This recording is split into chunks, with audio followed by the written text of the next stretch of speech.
پیر اور مرید کا جو رشتہ ہوتا ہے وہ بڑا ہی خاص ہوتا ہے۔ پیر سے تعلق مضبوط رکھیں، ایسا نہ ہو کہ آپ آئیں مرید ہو کر چلے جائیں اور صرف جب عرس کی تقریبات ہو تبھی آپ آئیں، پھر اس کے بعد کچھ روز پیر کے ہاں رہیں پھر چلے جائیں، تو یہ رشتہ نہیں ہوتا، یہ محض دکھاوا ہوتا ہے۔ آپ اپنے رشتے کو پیر سے اتنا مضبوط کریں، اپنے تعلق کو اتنا مضبوط کریں کہ آپ کے جانے کے بعد پیر بھی آپ کو یاد کریں اور آپ بھی اپنے پیر کو یاد کریں، کیونکہ جو مرید ہوتے ہیں نا، مرید کئی طرح کے ہوتے ہیں، ان میں 3 قسمیں جو ہوتی ہے مرید کی، وہ یہ ہے، پہلی ہوتا ہے مرید رسمی، یعنی وہ کسی پیر کے پاس آیا، پیر صاحب سے ملا، پیر صاحب نے اس کو مرید کیا اور 2-1 روز پیر صاحب کے ساتھ رہا، ادھر ادھر کی باتیں کی، پھر چلا گیا۔ جب گھر پہنچا تو اگر کسی نے پوچھا کہ تم کہاں سے مرید ہو، تو شخص کچھ دیر سوچا اور اس کو اپنے پیر کا نام یاد آ گیا اور بتا دیا کہ میں فلاں پیر سے مرید ہوں۔ جب اس سے پوچھا گیا کہ تمہارا سلسلہ کیا ہے، تب کچھ دیر سوچا پھر بتا دیا کہ میرا سلسلہ یہ ہے۔ تو ایسے مرید کو مرید رسمی بولا جاتا ہے، جو صرف ایک رسم کے تحت مرید ہوتے ہیں، ان کا پیر سے تعلق نہیں رہتا، ان کا پیر سے تعلق صرف سال میں 1 یا 2 بار ہوتا ہے۔ اور دوسرے قسم کے جو لوگ ہوتے ہیں مرید، وہ مرید مطلبی ہوتے ہیں۔ ہاں، مرید مطلبی اس لیے کہہ رہا ہوں کہ ان کو جب مطلب رہتا ہے تب پیر کو یاد کرتے ہیں۔ مثلاً اگر ان کے گھر میں کوئی بیمار پڑ گیا، کوئی بھی بیمار پڑ گیا، یا وہ خود بیمار پڑ گیا، یا ان کے گھر میں کوئی پریشانی آ گئی، کوئی حاجت پیش آئی، تب وہ اپنے گھر والوں کو پیر کے پاس لاتا ہے۔ پیر صاحب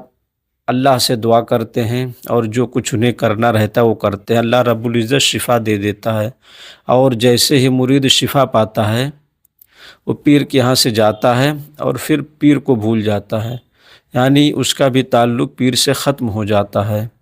وہ صرف پریشانی کی حالت میں پیر کو یاد کرتا ہے، جب اس کے اوپر کوئی مصیبت آتی ہے تب ہی وہ پیر کو یاد کرتا ہے۔ تو ایسے مرید کو مرید مطلبی بولتے ہیں، جو صرف مطلب کے وقت اپنے پیر کو یاد کرے۔ تیسرا قسم جو ہوتا ہے وہ مرید حقی ہوتا ہے، یعنی انسان مرید ہونے کے بعد، بیعت ہونے کے بعد اپنے پیر کے وسیلے سے حق کو پانے کے لیے لگ جاتا ہے،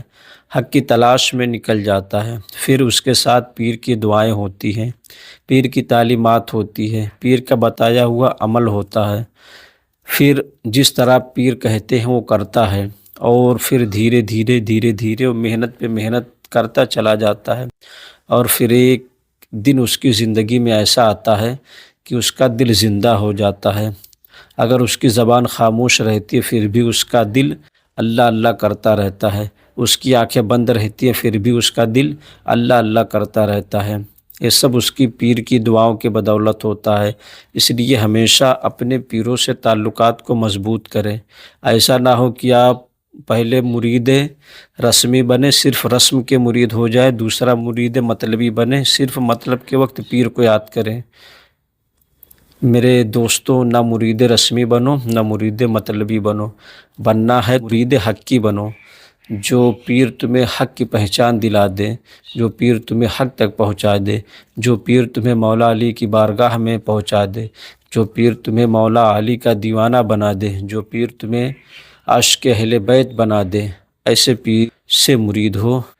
جو پیر تمہیں مولا علی کی بارگاہ میں پہنچا دے اور تمہیں اہل بیت پاک کا غلام بنا دے۔ اس لیے اپنے پیروں سے تعلقات کو مضبوط رکھیں، صرف مطلب کے وقت ہی ان سے تعلقات نہ رکھیں، بلکہ ان کا تعلق، ان سے تعلق اور ان کا تصور ہمیشہ اپنے ذہن میں رکھیں، اپنے دماغ میں رکھیں۔ کوئی بھی جائز کام ہو پہلے اپنے پیر سے مشورہ لیں، پھر اس کے بعد اس کام کو کریں۔ انشاءاللہ تعالی دیکھنا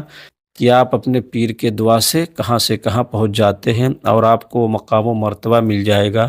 جو آپ نے کبھی سوچا ہی نہ تھا۔ اس لیے اپنے پیروں سے اپنے تعلقات کو مضبوط رکھیں۔